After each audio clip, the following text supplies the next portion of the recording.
Delmar. Trying to think of a cool name for this version of it. We're very glad to have you in worship here in the chapel this morning. The air conditioning in the sanctuary is still not working, but we do have air conditioning in here. And several people have commented to me over time that I've been here, I wish there were more things we could do in the chapel. So I thought, well, it's a great opportunity. Plus, last week I looked at the live stream video afterward of me standing in front of that curtain up front, and it looked like public access cable. And I was like, no, we need to do better than that. So we have this beautiful space in which to worship, and it makes a lot of sense to be in the indoor. So we're glad to have you with us in worship today. Call your attention to the announcements that are there in the bulletin. Just a reminder, Vacation Bible School is next week. And so they'll be doing some setup around the building after worship and next week as well. Many thanks to all those who have been helping to make preparations for VBS. And a reminder also that there's still room. If there are someone you know of who might be interested, they can still register. I will be out in the office on Monday, Tuesday, and Wednesday of this week. I'll be away, but I will be in on Thursday. If there are emergencies that come up, please feel free to call my cell phone or check with the church office. I will find someone to cover it. We're working that way. I have a couple colleagues who are prepared to provide some coverage. So, but I will be here next Sunday. Also, there's a couple other little dates. We'll make sure those get out too, but I'll be out of town. But just one Sunday coming up, the last Sunday in July, we'll not be here. And we don't know who the preacher will be, but we'll have some of those set up for that date as well. I just was asked to point out one other special request also, and that is about fans. Lots of folks who live, especially in public housing, other places, don't have access to air conditioning. And so if you're on upper floors of a building, you can imagine what it's like to at least have a fan. It gets the air moving, it helps a little bit. So if you make a donation of a fan, there's information there for the contact Karen Pass to do that, or maybe you know if you have an extra one or two sitting around that you realize you're not using, they could be put to good use to help folks who are trying to get by in these summer months. So I'll just leave it there for announcements for now, and let us find our hearts and minds for worship.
Because Jesus invites us to come.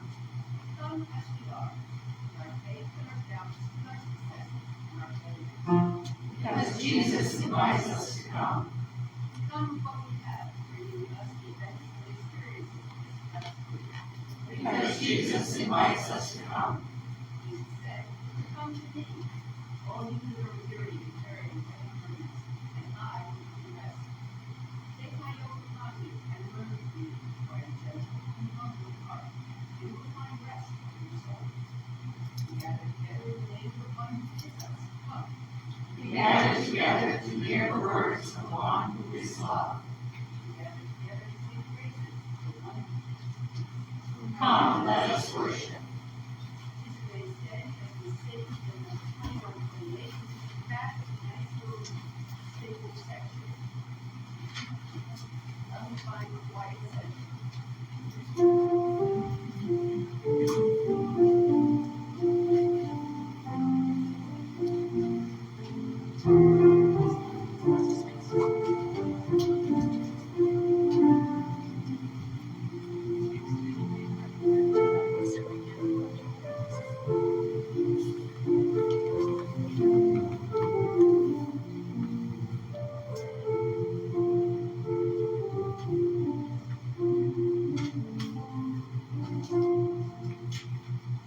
Come and find a quiet center in the crowded life we lead. Find the room for hope to enter. Find the frame where we are free. Where the chaos and the corner, where our eyes that we can see. All the things that really matter, be at peace and simply be. Silence is a friend who claims us, knows the need and slows the pace. God it is who speaks and names us, knows our being, touches grace. Making space within our thinking, lifting shades to show the sun. Raising courage when we're shrinking, finding scope for faith begun. In the Spirit, let us travel, open to each other's faith. Let our loves and fears unravel, celebrate the space we gain. There's a place for deepest dreaming, there's a time for heart to care. In the Spirit's lovely singing, there is always room to stay.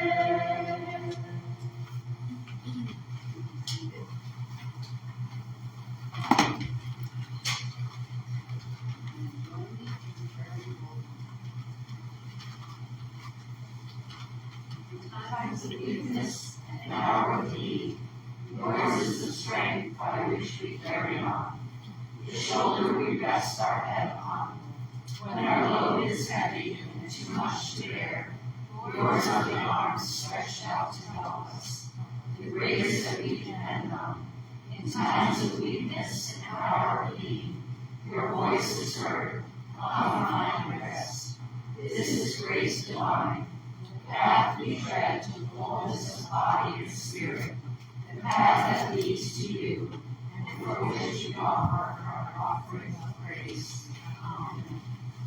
Okay, here's the words of praise. The Lord is gracious and merciful, slow to anger and abounding in steadfast love. The Lord is good to all, and his compassion is over all he has made. The Lord upholds all who are flawless, and he raises up all who are bowed down. Please come in the Lord's prayers.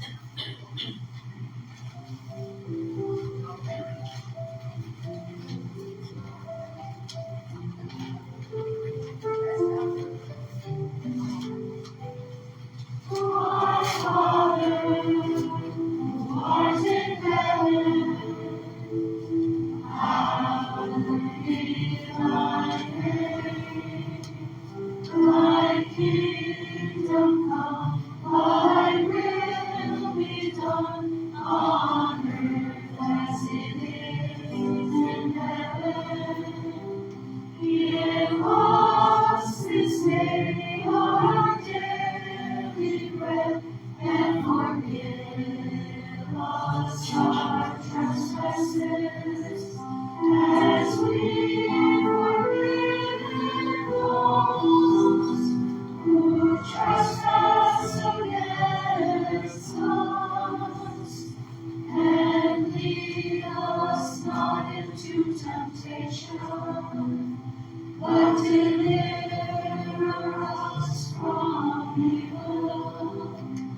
Understand myself at all. But I really want to do what is right. I can't. I do what I don't want to, what I hate. I know perfectly well that what I'm doing is wrong, and my bad conscience proves that I created these laws I'm breaking. But I can't help myself, because I'm no longer doing it. It is sin inside me that is stronger than I am, that makes me do these evil things. I know I was rotten through and through. As far as my old sinful nature is concerned. No matter which way I turn, I can't make myself do right. I want to, but I can't. When I want to do good, I don't. And when I try not to do wrong, I do it anyway. Now, if I'm doing what I don't want to, it is plain where the trouble is. Sin still has me in its evil grasp. It seems to be a fact of life that when I want to do what is right, I never I like to do God's will as far as my nature is concerned, but there's something else deep within me, my lower nature, that is more than my mind means to fight and makes me a slave to sin still in me. In my mind, I want to be God's willing servant, but instead I find myself enslaved to sin. So you see now how it is. My new life tells me to do right. Old nature that is still within me loves to sin. Oh, what a terrible predicament I am in. Who will free me from my slavery to this deadly lower nature? Thank God, it has been done by Jesus Christ our Lord. He has set me free.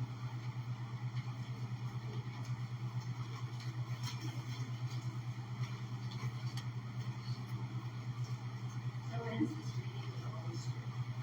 Thanks be to God.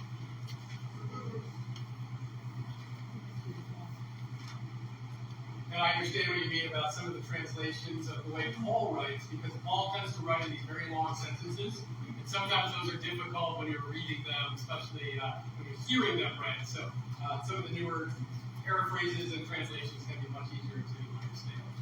Now I invite the children to come forward and join me for some time of prayer together.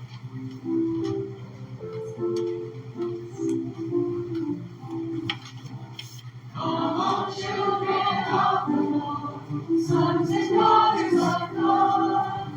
Come on, children of the Lord, and hear the word of God. Anyone who lives in God is certainly living in life. Anyone who lives in God no longer walks in the dark. Come on, children of the Lord, sons and daughters of God. Come on, children of the Lord, and hear the word of God. Good morning. How y'all doing? Good. I have a book that I bought when I was away. I was in Buffalo, and I was in a really nice bookstore there. And I bought this there. Will you tell me something about Buffalo?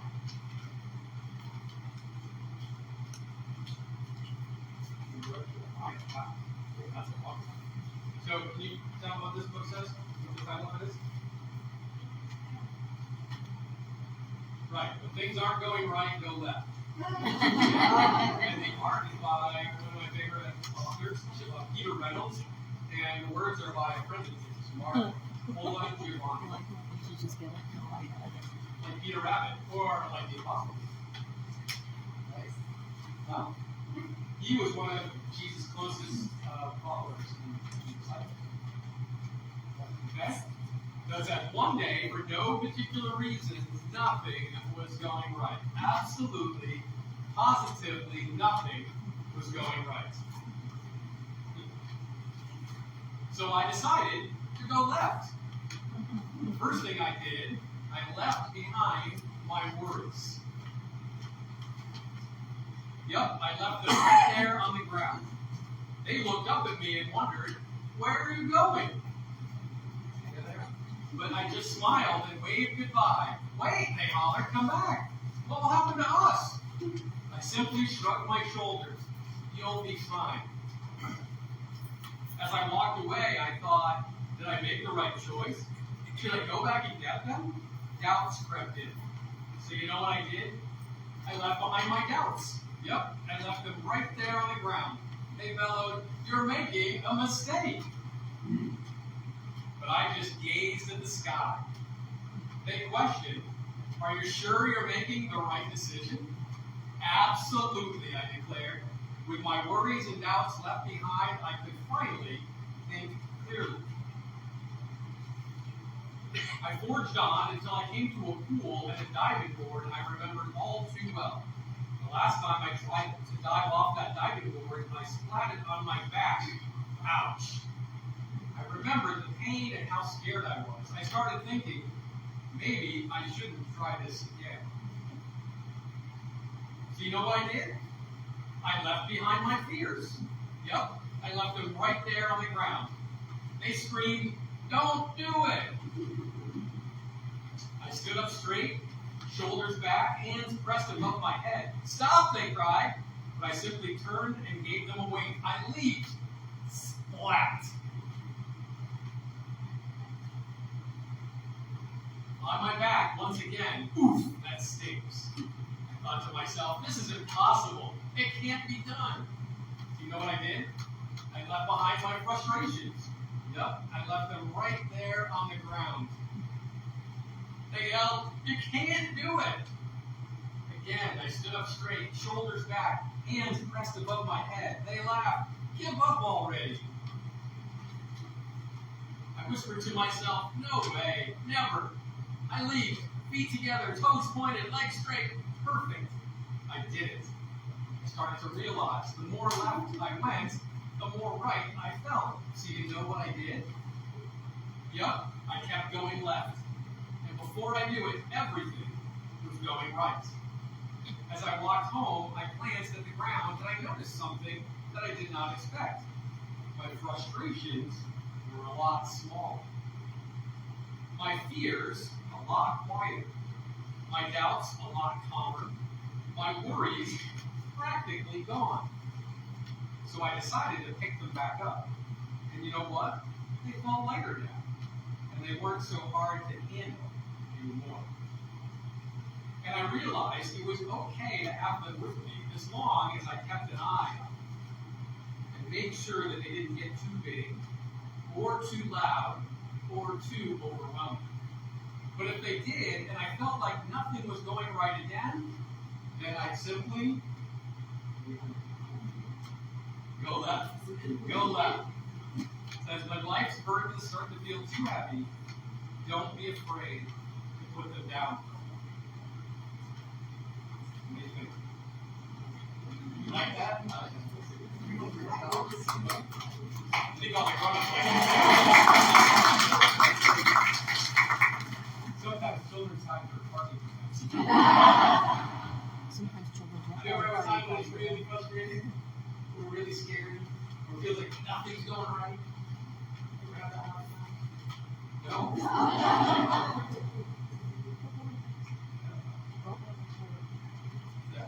Yeah, sometimes it feels that way. Like nothing going right, everything's a problem, everything I do is a mistake, And sometimes we have to just stop and put those down. Why is this here? What? Why is it fuzzy? It's just so it's nice and soft and cushy. It looks nice too. A little glittery. It does look a little glittery, doesn't it? Yeah. You notice it? It's really shiny. Makes a nice cushion, doesn't it? It's also for kneeling. Sometimes when we used to do communion, we would kneel on that. To kneel. To be on your knees.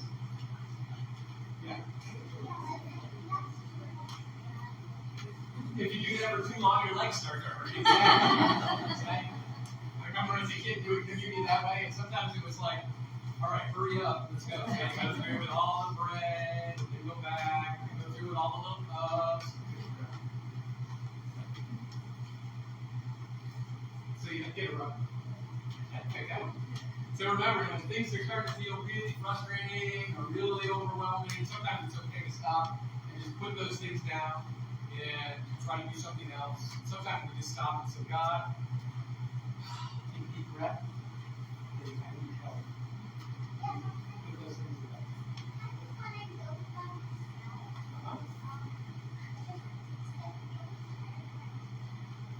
Sometimes when you're building by yourself, you get like with your Legos, you get really tired, you just need to take a rest. That's a great example. Very good. All right. Thank you all so much. There's Sunday school today, so we'll see you later.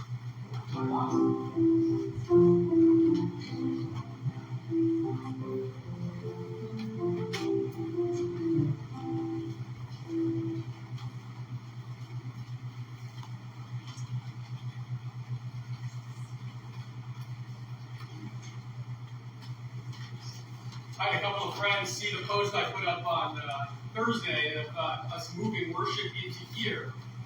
And colleague friends who are serving other churches, they were like, wait a minute, you can't worship in your sanctuary, so you move into that space? Like, that's your backup plan? We're kind of lucky. Partly because of the generosity of so many people who have provided this wonderful facility. And I will tell you, whenever I have family, or especially friends and colleagues visiting, I make them come over and see the incredible space and the incredible facilities we have here for ministry. It's truly a gift. And hopefully an inspiration to us to continue that degree of stewardship, that degree of giving, that degree of commitment to providing the tools and resources that we need for ministry here in this place. We are indeed walking in the footsteps of many with a great deal of high level of commitment. We're grateful for that. The ushers will come forward to assist us in gathering tithes and offerings.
Passing from you and from me.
Praise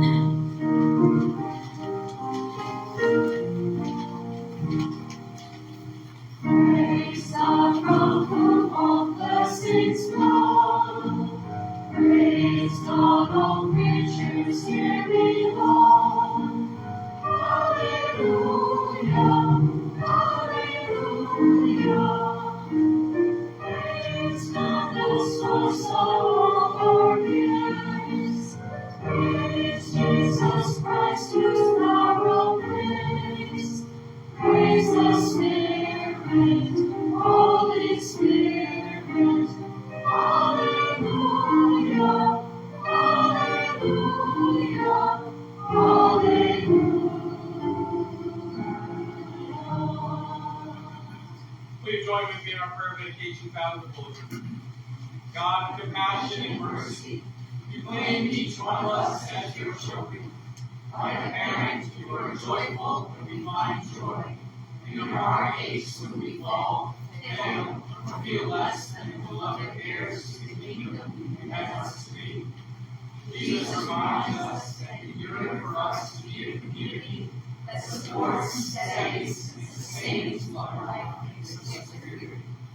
The gifts you give this day, you give in gratitude for this gift, which helps us finish the race in faithfulness. Bless our giving and its use. Pray in Christ's name. Amen. Please remain standing as you're able as we sing together our next hymn, Creation Sings. Amen.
Creation sings, and we are in the music. A movement of God's energy and light. A liturgy that links our life to angels. A liturgy that rises from the Spirit sings through love and meditation. From the cause to joy of Easter Day. The universe is resonant with music. The smallest creature dances to its play. Creation grows, and darkness more flashing. The Spirit comes with music as our friend to bring the harmony of peace and beauty, to teach the textures of the way to land.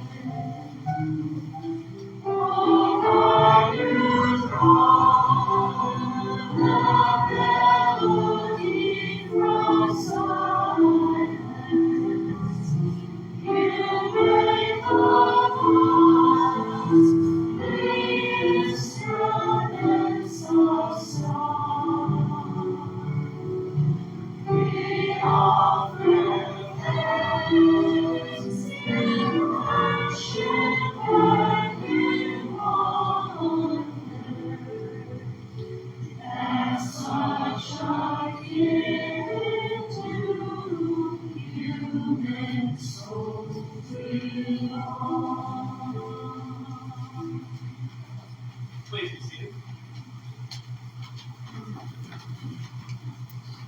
Let us join our hearts in the prayers of the community. Oh God, our hearts are restless till they find their rest in you. You are beyond our busy imaginings, far above our elevated constructions of thought. Yet you meet us in the dust. Your footprints cross ours. Jesus said, "Come to me, all you who are weary and are carrying heavy burdens, and I will give you rest." Behind us and before us, you tread the path. You lead the way. You exalt, you bow low, you lift us up. You look upon us through the face of the poor. You bless us in the nurture of friendship. You challenge us in the cries for justice and the weeping for hope. Jesus said, "Come to me, all of you who are weary and are carrying heavy burdens, and I will give you rest." Yoked to Jesus, your Son, joined in oneness with yourself, we strain against your direction, and we know ourselves irksome. Summoned to follow your way, we burden ourselves and others. Asked to stand up, we cower in our own inadequacy and our own discrediting. Jesus said, "Come to me, all you who are weary and are carrying heavy burdens, and I will give you rest." Forgive us the wrongs we have done to others, to ourselves, to you. Forgive us our bondage to fixed patterns when they no longer serve you. Our surrender to newness when newness is followed. Our failure to listen to the old people of this land and the old and new who are hurting and hidden beyond our preoccupations. Jesus said, "Come to me, all of you who are weary and are carrying heavy burdens, and I will give you rest." Hear us, Holy One, as we offer the prayers of our hearts. Pray for the family of Mill Harmon, who passed away this week. We pray for those who were victims of the fire in Warrensville.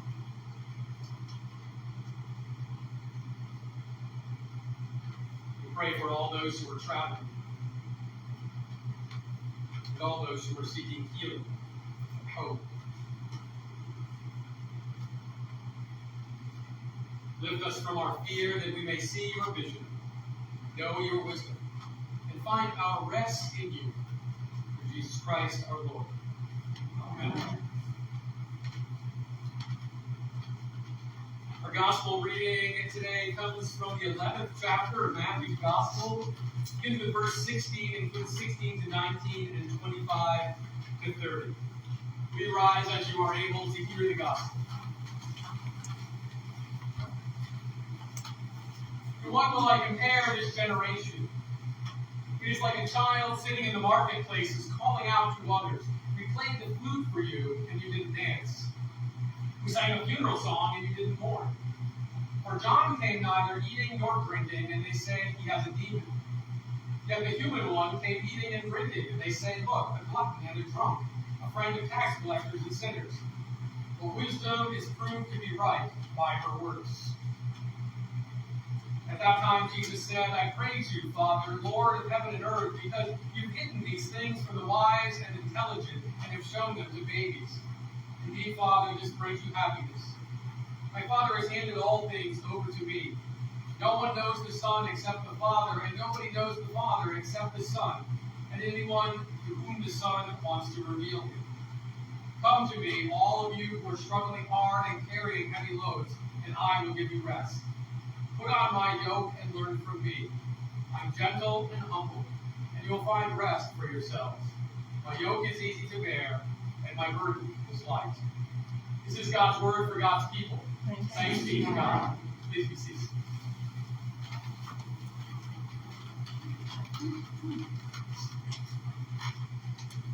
So the month of June started out for me with annual conference and days, a few days leading up to that, preparations, being ready to engage in holy conferencing, and of course, basic things like packing and making logistical plans. So we had annual conference. It's an exhausting few days to be there, long days of work and business, but also worship and celebration and engaging in conversation with friends and colleagues, many of whom I hadn't seen in person for a few years.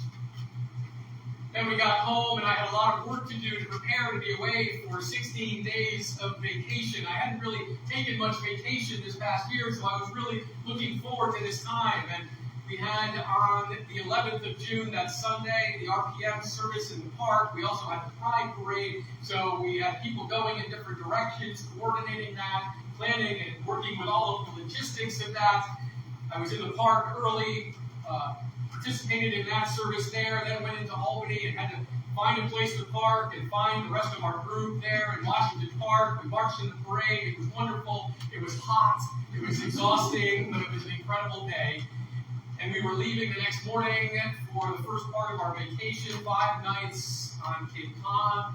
Everything was packed. If you've ever been camping with a pop-up camper or in another way, there's a lot of things you have to prepare, make sure you have all the pieces and parts you're going to need. We had all of that ready, everything loaded, everything ready to go. We headed out, and we were driving to Cape Cod. We were on 495, not too far from Taunton, Mass, in that area there.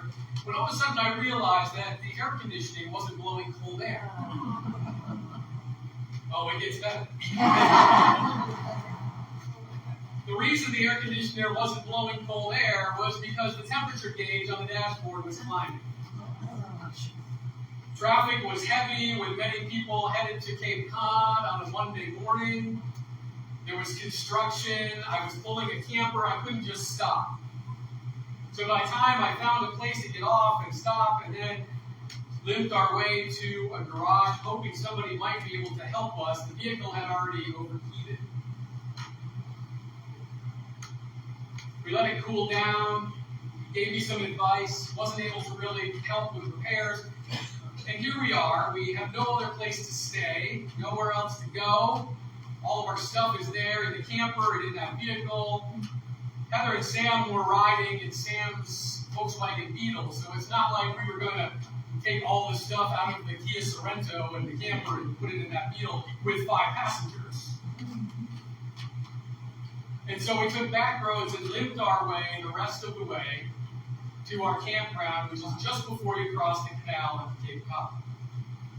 Unhooked, set up, found a local garage where we could take our Kia Sorento. We took it there, dropped it off, and we were already off to an interesting adventure.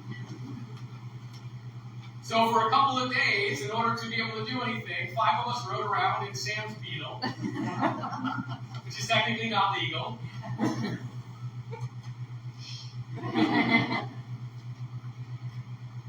We got our Kia back. They said the thermostat had failed. They replaced the thermostat. Everything was working. We used it to drive around on the Cape the next few days to do activities. My birthday was that Friday. I had a wonderful birthday. We got to do all kinds of great things while we were there. And we got to go to a baseball game. We did a number of Cape League baseball games, which is one of my favorite things to do. We went to a wonderful Chatham Anglers game that night. I had a lobster roll for dinner, best lobster roll I've ever had. The next morning, we packed up, we loaded up, hooked up, headed back home. You know on the Mass Pike where I-84 connects and it's always backed up? So we're sitting in traffic, crawling along, stop and go, and all of a sudden the temperature gauge starts dropping. We pulled over, let it cool down, traffic had cleared a bit, got back on the road, and it seemed to be okay. Got all the way back, coming up the thruway, exit 23, get to the top of the ramp, stoplight, temperature gauge. Lived it back home. That was Saturday. Sunday, we were supposed to go to Connecticut for a family reunion. Thankfully, my parents, in order to shorten up their travel time, had decided to stay in Albany that night. And so, instead of driving my 2008 Suzuki, which needed brake work, we rode with my parents Heather and I did, and the kids rode in Sam's car, and we all went to the family reunion in Connecticut. The next day, we got our vehicle into a garage. They looked at it. They said, "We think it's the head gasket." Friday, we got it into our regular shop here in Del Mar. They said, "We think it's the head gasket." That day, we went to the place where we had bought it from, a used car dealership where we bought it 3 years ago. And then they said, "We'll see what we can do to help you out. But it's going to be expensive if you repair it, and there's no guarantees, because if you know anything about that, once it's overheated, there could be other damage in the engine." So that was on the 17th of June, and then the week before that all happened. It's still parked in our driveway. You can take short trips with it. To repair it could be $3,000 at least and more. To replace the engine could be $10,000. It's probably worth about that if it was working well. Oh, I didn't mention in the midst of that, the second and third parts of my vacation, I was thinking originally that I was going to go up and spend a couple nights with my parents at Saranac Lake and do some kayaking. That didn't happen. But we did a lot of landscaping at the parsonage. It looks really nice.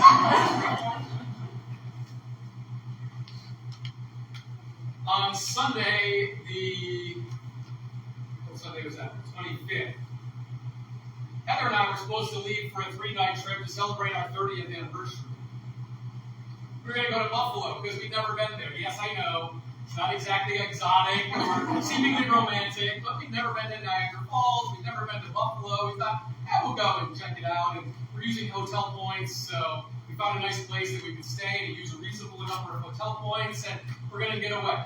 Our 20th anniversary, our 10th anniversary, we were moving on those days. Our 20th anniversary, I can't remember exactly what it was that was happening. Our 25th anniversary, Sam graduated from high school that day. So we haven't really had any opportunities to celebrate our anniversary on any of those 5 or 10-year milestone times. We're finally going to get away. We realize that we have no way to get there. Except my 2008 Suzuki SX4 with 166,000 miles and no air conditioning. I reminded Heather that we didn't have air conditioning on our car when we went on our honeymoon, so it was kind of romantic, right? She said, "Yeah, we were a lot younger then."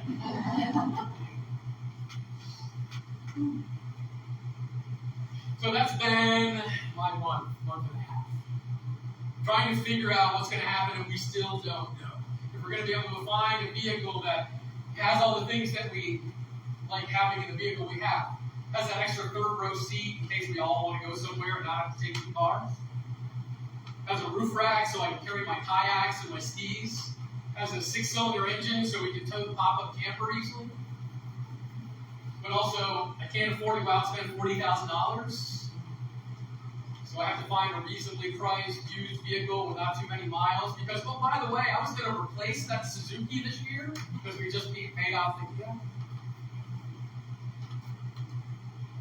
And in the midst of all that, you come back from 16 days away, and everybody in church is like, "Hey, we've been waiting for you to get back because we have stuff we need to talk to you about." And that's important too. This afternoon, the kids and I are leaving for a few nights of camping at Fish Creek. Why? Because I need a hide.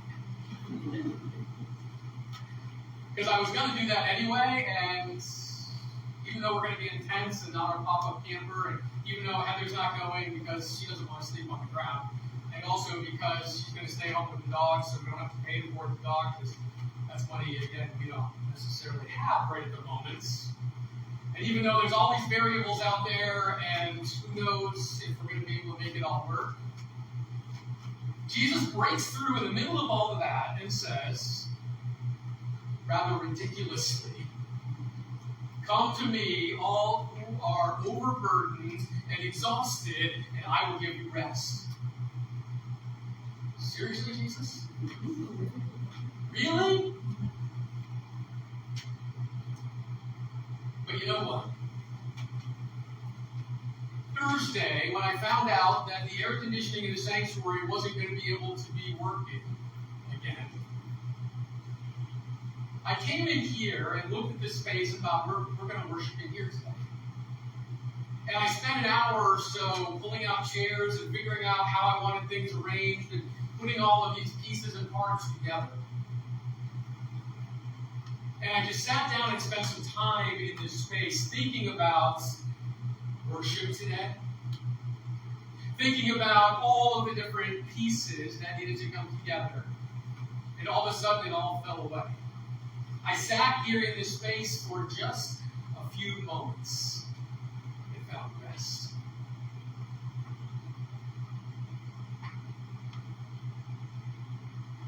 I've also this week turned off the TV for the most part, and I've been reading and listening to jazz.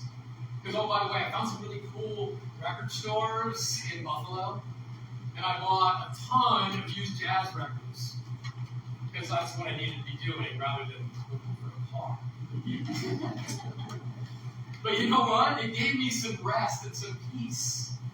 I found some great books at used bookstores. And we had some wonderful time just being in a place we'd never been and exploring.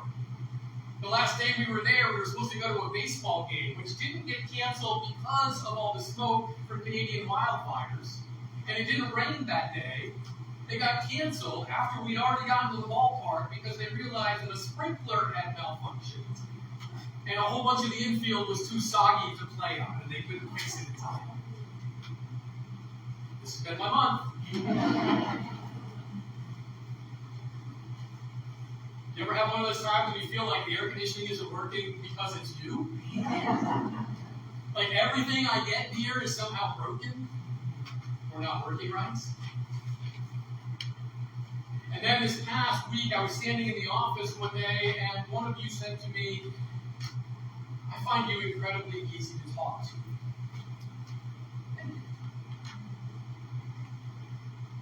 And someone else emailed me and said, thank you for dealing with my frustrations and listening to me. Thank you.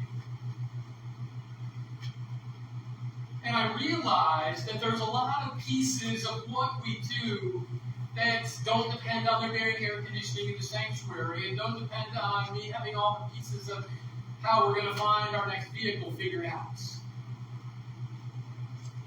And all the other things that I seem to be taking on as worries and fears and frustrations and doubts, for the most part, don't really matter. And so when nothing was going right, I went left.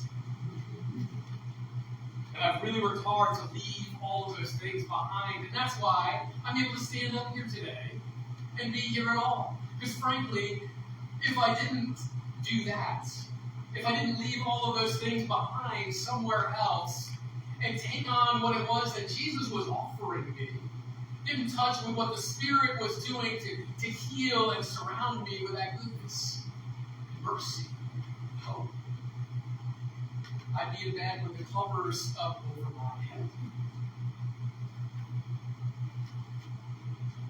Most of the things that have happened, nobody can do anything about. So you know what we do? We leave those things behind. Those things are left. And when I do that, I find that things repent. I can have lots of regrets about all the other things that happened, but that doesn't do anything. Come to me, Jesus said. All who are overburdened, all who feel weak, all who feel like you can't do it, all who feel like life is just too much.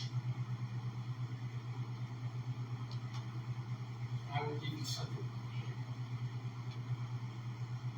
Now, please don't hear me say that that's always easier possible for you. Please don't hear me say that. Because sometimes people are just so overwhelmed that they can't do it, and that happens. Sometimes people are so overwhelmed they just can't do it. But in those moments, too, Jesus is there waiting. Even if somebody is so overwhelmed by life that they just can't go on living, there is a welcome before them in God's presence. And if God can do that, imagine what God can do with each and every one. He's come to me, Jesus says. All who are weak, overburdened, feel like you can't do it. And I'm here.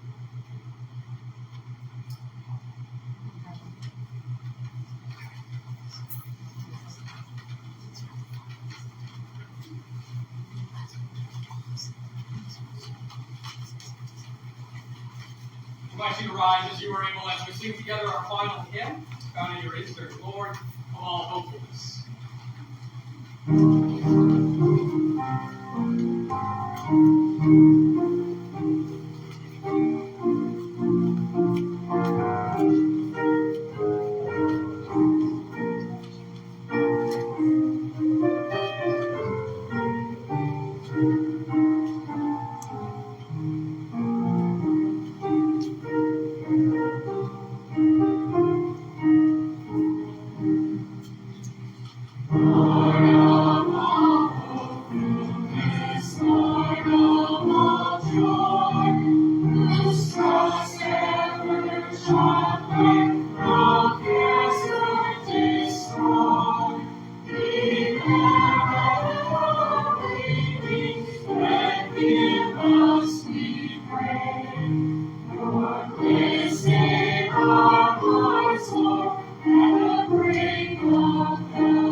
Go forth this day in hope. Go forth this day in confidence that God's Spirit surrounds you, draws you in, moves you forward when you need a gentle push, heals you, touches you profoundly when you need it most. Go forth this day knowing that Jesus offers us rest when we need it, healing when we are broken, makes every day full of new possibilities. The Lord this day is mine. Amen.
Yes.